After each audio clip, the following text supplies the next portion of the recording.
am Karen Hurd, and I'm here with our next edition of Live, Asking for a Friend, and I could not be more delighted about these guests today. And we are going to be talking about what best-in-class learning organizations are doing. And so I have with us today three folks, all of whom have won many awards for the learning programs that they've developed. And they are the contributors to a brand new book coming out called Forward Focused Learning. And so we'll talk a little bit about some of the insights in their book and their experiences and a little bit about their predictions for the future. So first, I'd like to welcome, oh, look, we already have some folks joining. I love it. Joey, great to see you again. And Brad, terrific. First live event. Thank you all for being here. So let's bring on Andrew Kilshaw. And Andrew is, leads a large global team at Shell. And so interestingly, he also has some award-winning programs and a fascinating approach of some work he did at Nike. So we'll be talking about that as well. Oh, it's so good to see so many people joining in and some for the very first time. Terrific. And then we also have Dr. Marina Theodotou, and she is the director of learning at the Navy, and so has a vast level of experience there. And then Michelle Braden, who leads a global team at WEX. So thank you so much for coming and joining us today. So as people are gathering and we start, just really quickly, I'm just so curious, what caused you all to come together to write this book? So Michelle, maybe you start and just share a little bit why. So this book was really sponsored by ATD, and we wanted to share thoughts and ideas and things that we've done from real experience, had real results with the broader learning and development industry. So we've all been asked to share some of the tips that we did, some of the things that we did in our past, or some of the strategies we're using today. Perfect. I love the book.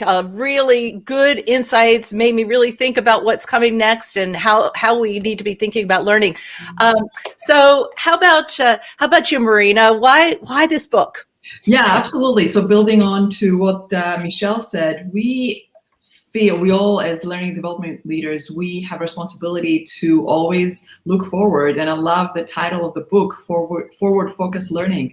So what we did here is we came together and we share practical, actionable best practices that anyone who reads the book should be able to apply, adopt, and adapt into their organization or consider as possible solutions. So super excited to be here. Great. Thank you so much. I'm all about practical, so I love it. And Andrew, what would you add? Yeah, hi from London, everybody, across the pond. The thing I would add is, interestingly, this book was, we were asked to write it before the pandemic. So it's interesting to see how time, how some of the theory stands the test of time. But in the learning space, my simple answer would be that, we try not to reinvent the wheel. There's a lot we can actually learn from each other. A lot of great work that's done in this sphere. So it's fantastic to learn the innovations that other people have done and frankly steal those with pride. It's the quickest way to get something out. So I'm glad to give a little bit back of what my teams have done in the past. Perfect. Okay, so as you're joining, I would love for you to chat in any of the questions you have for our panel, and we will make sure that we integrate those into the conversations. But I'll start with a couple of my own. So Andrew, I was really interested in your chapter where you were talking about when you're thinking about learning, you need to think past just the what you are teaching, but how the interventions that you're dealing with around the how actually have an impact on the culture and on what people are learning.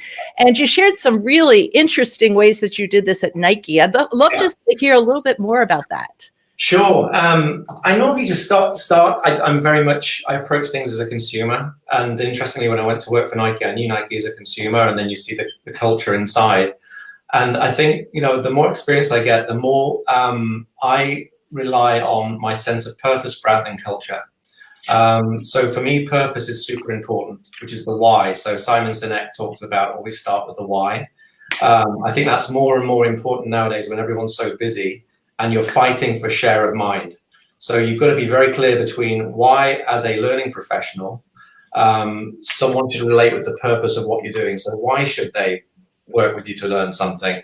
What's it help? What's it help in terms of a bigger picture or the purpose that person's trying to achieve? One of the visions at Nike was around making sport a daily habit. So we definitely connected the work we were doing to our bigger sort of reason for existing. The second thing is around brand. So the personality of the product and your brand. If it's different, if your learning brand is different to your company's brand, there's going to be dissonance there. So you need to talk in the same language and adapt the same learning personality as your company's personality. So for example, right now, it's New Year. I'm using Noom, which many of you will know. And their personality is very much about the Noom nerd. It's the science of learning how to change and build healthy habits. Through your 10 minutes a day in terms of micro learning and learning in the flow of health, which is fantastic. So really clear on what that is. And then the last thing is culture, which is is my audio that's falling into pieces, or can you hear me? Sorry, can you hear me, Karen? Yeah, we had a bit of some fuzz, but I think it's resolved. Okay, all right. Then lastly on culture is how we do things around here. So I came from BlackRock before, which was it was a very intellectual, smart, and lots of PhDs in econometrics, and then you move from that to a company whose tagline is "Just do it." So one place was very sort of Socratic intellectual learning. The other was just give me the concept for 2 minutes, then let me go play with it and break things, which is just do it learning. So that's what I mean about adapting to the culture.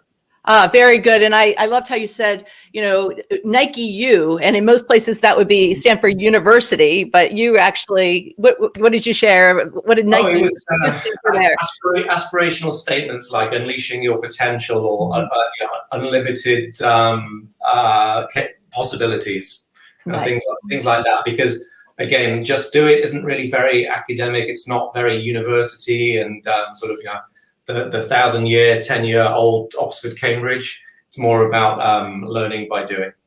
All right, good. So I'm going to take some of these questions after we get through some of the initial topics here. But I'm going to ask David Dye to answer Joey's question about what is Noom. And why don't you link back about why you think that their methodology is so good from a learning system? Because I know you've been studying it. And we're thinking about integrating some of their concepts into our micro learning. So David, I'm going to give that one to you. Okay, so Marina, I would love to hear from you, and particularly your chapter was talking about building an ecosystem, and you have 5 different building blocks that you discuss there. And I was love to hear a little bit about that, and then particularly given what we're dealing with right now, which of those building blocks do you think is so critical for us to be considering in the future? Great question. Thanks so much, Karen, for again the invitation here. So in my chapter, I discussed the 5 building blocks of a learning ecosystem. And by ecosystem, what I mean is the symbiotic environment where people connect with people and content and learn and experience learning and create new learning and also surround themselves with all these different technologies and data and content within the guardrails of the governance that the organization provides. So we have learning ecosystems that are wide open. Let's just exactly what we're doing here. LinkedIn, pretty open. Think about all we're learning and doing and absorbing through LinkedIn. And also think about the learning ecosystem within your own organization, which is directed by the mission and the strategy of the organization. So the 5 building blocks are not unknown. There's the people, the content, the data, the technology, and the governance. So the way we build those, and actually ecosystems typically grow organically, but an organization, a learning and development organization, is responsible to foster that and allow the growth and provide opportunities for the learners to grow. So when we talk about people, we talk about primarily the employees of the organization, but we also talk about the customers, because the more our employees learn and are happy within the organization and they're growing, the research shows that the better the performance and the happier the customers. So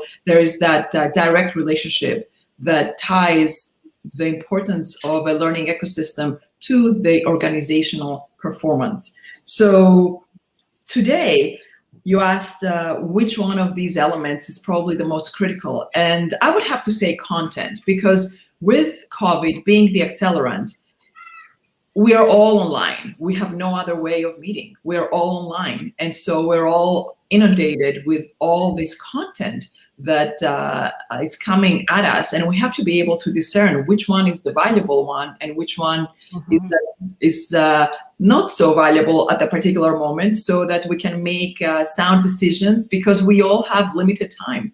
And so I would say content is critical, because that's what's going to keep the learners engaged, and that's what's going to keep organizations on their toes to provide content that's relevant and timely and meaningful for the mission. Very nice. Thank you. Michelle or Andrew, which of the pillars do you think is most critical right now? I think the content piece for sure. But what's interesting is, if you go back sort of 7-8 years when you got Yelp, OpenTable, Glassdoor, you started to get these websites where everybody gets to rate everything. I'm just curious what sort of feedback loops you use and whether you make that public. 10, 15 years ago, we used to do the sheet at the end of the classroom to say how good it was. And now, that's useless and irrelevant, I think personally. Because everyone's talking about it. So I just wonder if you capture the social feedback to see what the most engaging and sticky content is. That way, as you think about content stickiness. That's a great point. I think that technology enables the user to actually rate the content. So again, content is at the center, but it's at the review and evaluation of every user. So better be good content, otherwise the users are going to downvote it, and you're not going to see it again. Yeah, Andrew, it's interesting because we use something we call our Let's Grow Leaders Learning Lab, which is micro learning that's happening throughout a Spaced Learning Over Time program. So in addition to the live work, and that has been so helpful to make adjustments along the way. What tools are you using? What challenges are you having? So that when they come into their next session, it's a real-time adjustment. You don't have to wait till the end to go, oh, shoot, they needed more of this or that. Yeah. Good. We use a platform called Degreed that really aggregates content. And so what I've found in the last few years of using this is that rather than developing content, we're curating content. And if we curate content using a design thinking methodology to identify, really the areas that we need to have a pathway or some thought leadership in, then we can hit the mark a lot better. Plus we get feedback from the tool as well. So it's good all the way around. Very nice. So Michelle, as I go over to you, Marina, I'm going to give you a chat question. So Johan asked, he's got 4 of your 5 pillars of the ecosystem. If you chatted what the 5th one is for him there, that'll be good. Michelle, your chapter, it was about a lot of things. And it was really talking about high ROI training and how do you do training if you have a limited budget, and it's not necessarily the size of the budget that will have it has the biggest impact. And one particular concept you talk about is leaders as teachers. And I know that you and I had some experience together with some of the work that we did together at TELUS. And I love this concept. Can you tell us what you mean by leaders as teachers and give us a couple of examples of how this has worked particularly well and how it integrates with the more formal programs that you're doing? So I think some people, when they hear the term leaders as teachers, they're thinking, oh, you're going to have a leader come in and teach a class. And that's really not it. It's really, we've used a lot of different methodologies, a lot of different solutions.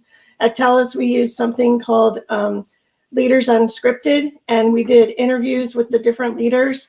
And there were 35,000 employees worldwide. And so how do we get leaders in front of those employees? So we asked them about, hints and tips for leadership. What would they tell people if they had a group sitting in front of them? What's the biggest mistake they made? How'd they overcome it? What's their favorite book? All these different things. So we did these interviews, we created a series of videos, and we combined whiteboard animation with the live video. And so it made it a lot more interesting, and they were hugely popular. Another strategy we used was something we called In Session, which was really like a mini TED Talk, or maybe an expanded TED Talk, depending on the case. But we would have leaders talk about some topic that they were passionate about. I mean, so it could be anything. It could be work-related, personal-related, whatever. They did one like on finding your mojo or the 3 keys to success or whatever. And then we would work with them to get them ready to deliver this. They would deliver it, and we'd record it, put it on the LMS. And those, again, were hugely popular. And one thing that we found is that the leaders were learning probably as much as the learners when they were doing these sessions. And now with the formal programs we're doing facilitated conversations where we invite leaders in to talk about certain topics. And it's like an hour-long conversation. So it doesn't take a lot of time, and it takes $0. Zero. Yeah. I love that. If I could interject, Please Karen, do. Yes. that's the Defense Acquisition University. I'm on rotation to Naval X, the Department of the Navy, but my home is the Defense Acquisition University. And we did TEDx DAU. We did one in 2019 and one in 2020 with 12 speakers each. So totally agree with what Michelle mentioned. Those TED Talks were so powerful. It was an internal event. And we had over 60,000 views in the first year. And for the second year, we went all virtual. We had 5,600 registrants, and over 3,000 people actually participated the day of the event. So very, very powerful. So I love that you mentioned that. It's a great way to bring people together and allow, and the way we selected the speakers, we went all across the DoD and the national security environment ecosystem. And we were very deliberate about the diversity of the speakers across age, rank, service, gender, geography, and that really attracted the thousands of the learners across the DoD. Now, so we did it on a volunteer basis, but what happened was, it was interesting because at the beginning, it was hard to get anyone to volunteer. But once these started being pushed out and people started watching them, they realized they were getting a lot of visibility from it.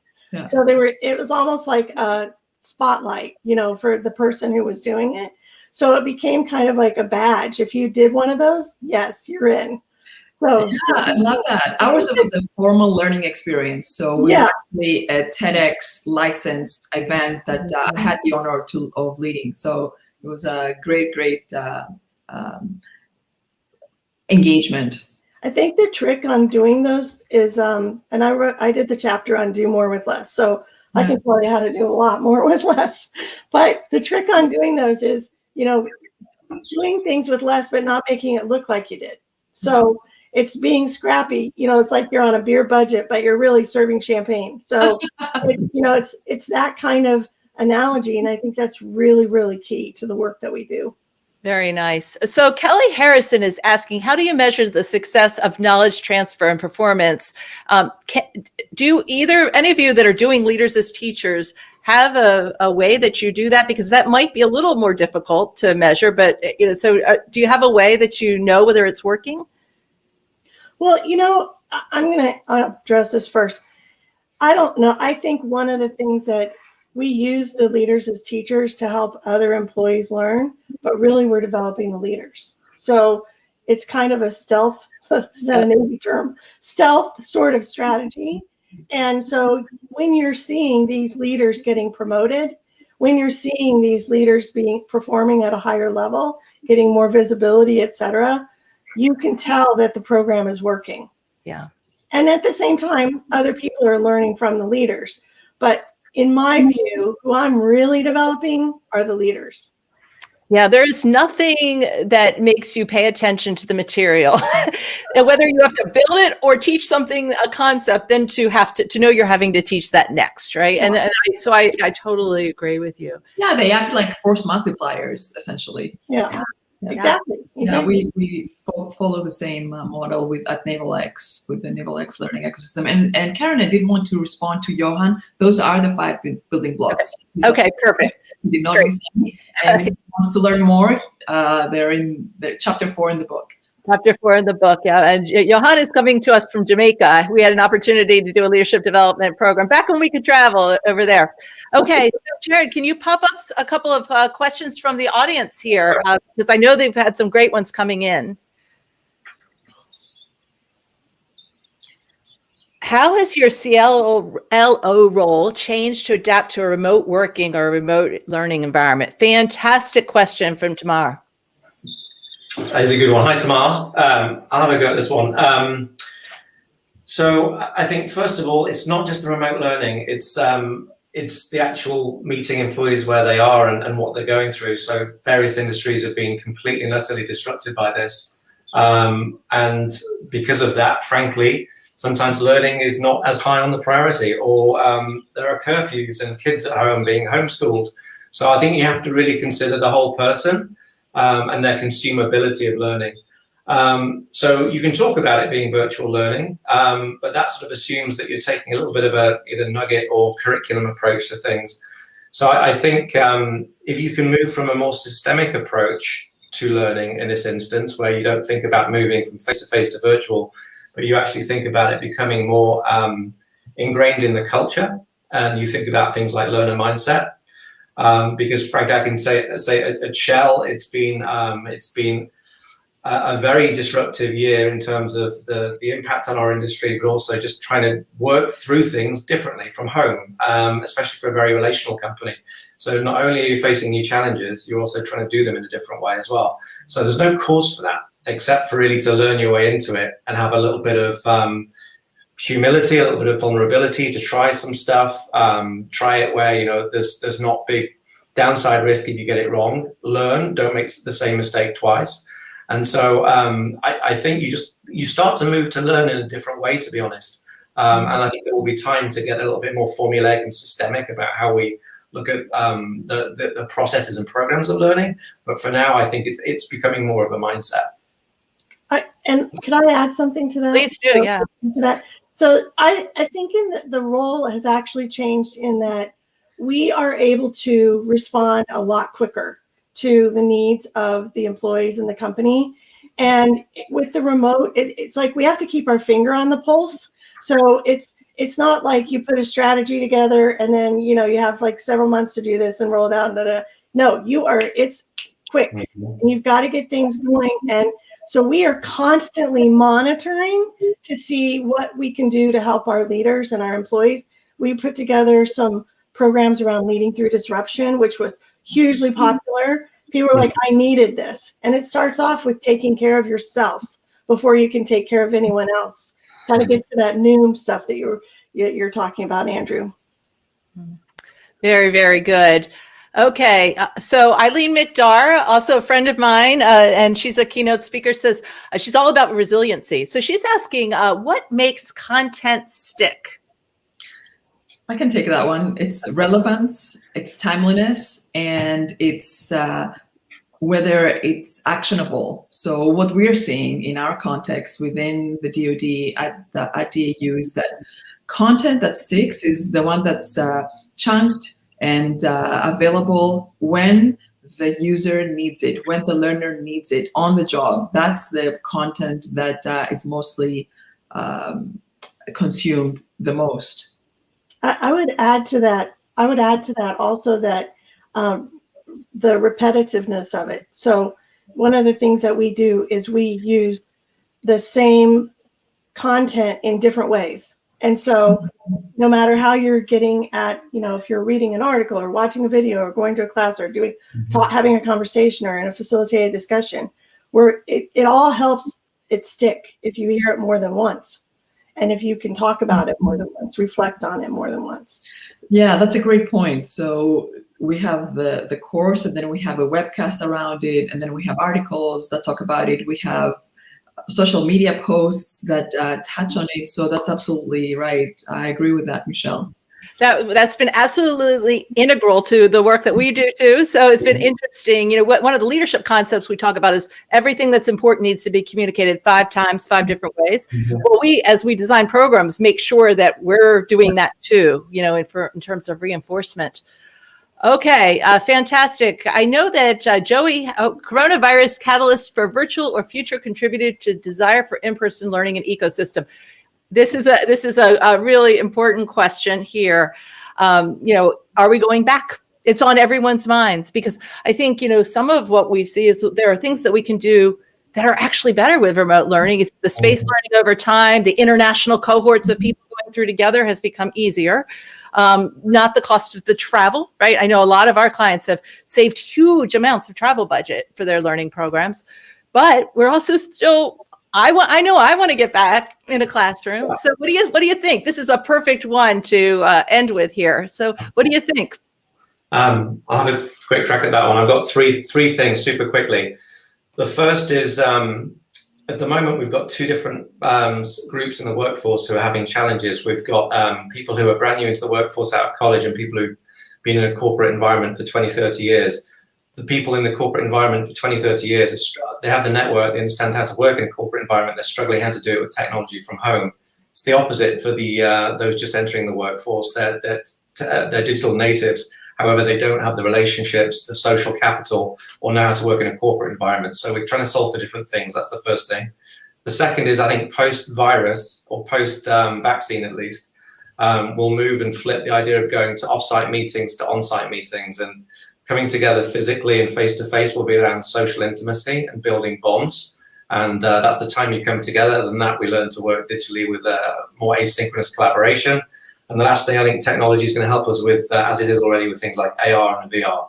So at Shell, for example, we already have great approaches to doing things like digital twins, where you're using headsets to you're getting around the physical need to be proximate to an asset. I think that's going to become more and more relevant, but you still can't beat at the end of the day a little bit of face-to-face. Very good. Thank you so much, Andrew. I'd love everyone to answer this question, because I think this is, what is your prediction for the future? Where are we headed?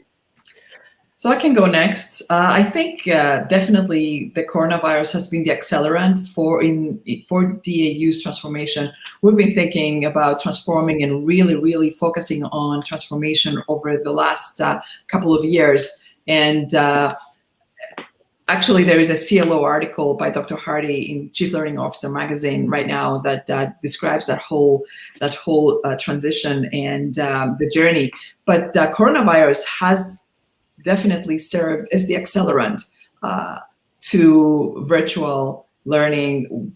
In our case, we had to serve 183,000 members of the workforce, and we were able to transform learning within a few days from in classroom. 80% of our learning was in classroom prior to COVID to 100% virtual. So with regards to the future, it's going to be my personal prediction is that there's going to be a hybrid model where we leverage the abilities and capabilities that technology has given us, including, Karen, you mentioned the lower cost and the faster time delivery, and this ability to connect with thousands across geographies, which is scale. One of the biggest challenges was scale. So scale, cost, and timing are three areas that coronavirus has definitely served as an accelerant and prompted us to find new solutions and new ways. And as we move forward, we are leveraging those three. We're addressing those three and focusing on a hybrid model that will leverage what we learned and accentuate what we experience by connecting in person, which is still valuable because we're losing so much body language and energy from just the virtual. Thank you. Thanks. Michelle, anything to add? I would just add something really quick. I think the future is about innovation in the way we deliver learning. So new learning platforms, new ways. I think we haven't looked at all the different solutions that are possible. Now that we've opened people's mind to this idea of not having to sit in a classroom and not having to be face-to-face all the time, I think now we have an opportunity to exploit that. Very nice. Thank you. I want to just thank all of you, these authors of Forward Focused Learning. I highly recommend this. If you are a learning professional, if you are involved in strategy, this is a great book for you to pick up. And it's chapter by chapter. So it's a nice, as Michelle was saying to us pre-show, it's a nice book that you can read with your learning professional team and have a bit of a book group around it. So I know that we did not get to all the questions today. And so here's what I would say is, let's keep this information going in the chat. If there's an article that you think would be helpful to our listeners that you want to include, I'll put a link to where people can get the book. If you want to answer any of these questions in the chat, or if anybody wants to answer one another's questions, it doesn't need to just be the folks on the call. Let's have this important conversation. Let's keep the dialogue going. Thank you so very much for being on Asking for a Friend. Thanks, Karen. Thanks, everyone. My pleasure. Thank you. Thank you, Karen. Thanks, everyone. Thanks. Okay, so next week we're going to be talking about how do you keep your teams engaged and excited when everyone is tired. And so we have Eileen McDarr, Julie Winkle-Giulioni, Ed Everts, and Pierre Quinn, a wonderful panel. So hopefully you'll continue to join us. Bring your Asking for a Friend questions. Until next time, be the leader you want your boss to be.